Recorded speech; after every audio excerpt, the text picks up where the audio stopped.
வணக்கம் தமிழ் மக்களே.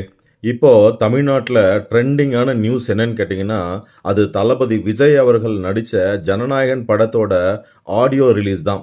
இந்த ஜனநாயகன் படத்தோட ஆடியோ ரிலீஸ் டிசம்பர் 27ஆம் தேதி மலேசியாவில் நடக்க போகிறது உங்கள் எல்லாருக்கும் தெரியும். இந்த ஆடியோ லான்ச்சை தளபதி திருவிழா அப்படிங்கிற பேரில் மலேசியாவில் கோலாலம்பூரில் மிக பிரம்மாண்டமாக ஏற்பாடு பண்ணியிருக்கிறாங்க. சுமார் 90,000 ரசிகர்கள் இதில் கலந்துப்பாங்க அப்படிங்கிற மாதிரி அதற்கான ஏற்பாடுகள் ரொம்ப தீவிரமாக நடந்துட்டு இருக்கு. ஆனால் இந்த தளபதி திருவிழாவில் இப்போ ஒரு முக்கியமான செய்தி என்னன்னு கேட்டிங்கன்னா, மலேசியன் போலீஸ் இந்த ஆடியோ லான்ச்சுக்கு நிறைய ரெஸ்ட்ரிக்ஷன்ஸ் போட்டிருக்கிறாங்க அப்படிங்கிற இந்த விஷயந்தான். ஒருவேளை மலேசியன் போலீஸ்க்கும் இந்த கரூரில் நடந்த துயரச் சம்பவம் பற்றின விஷயம் தெரிஞ்சிருச்சு போல இருக்கு. மலேசியன் போலீஸ் என்னென்னத்துக்கெல்லாம் அனுமதி கொடுத்துருக்குறாங்க, என்னெல்லாம் அனுமதிக்கல அப்படிங்கிற பற்றி இப்போ பார்க்கலாம். மலேசியன் போலீஸ் இது ஒரு என்டர்டைன்மெண்ட் நிகழ்ச்சியாக மட்டும்தான் இருக்கணுமோ தவிர ஒரு பொலிட்டிக்கல் ஈவெண்ட்டாக இருக்கக்கூடாது அப்படிங்கிறதுக்கான எல்லா ரெஸ்ட்ரிக்ஷன்ஸையும் போட்டிருக்கிறாங்க. இந்த நிகழ்ச்சியில் மியூசிக், என்டர்டைன்மெண்ட், பர்ஃபார்மன்ஸ் இது எல்லாம் அலௌடு. ஆனால் பொலிட்டிக்கல் ஸ்பீச்சஸ் அலௌடு இல்லை.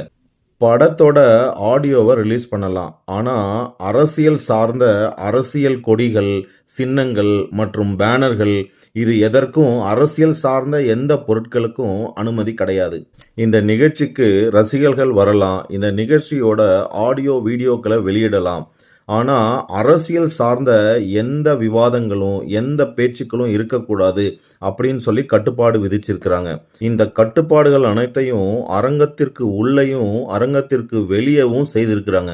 அதாவது மலேசியா போலீஸ் என்ன சொல்லியிருக்கிறாங்கன்னா, விஜய் ஒரு நடிகரா இந்த நிகழ்ச்சிகளை கலந்துக்கலாம்.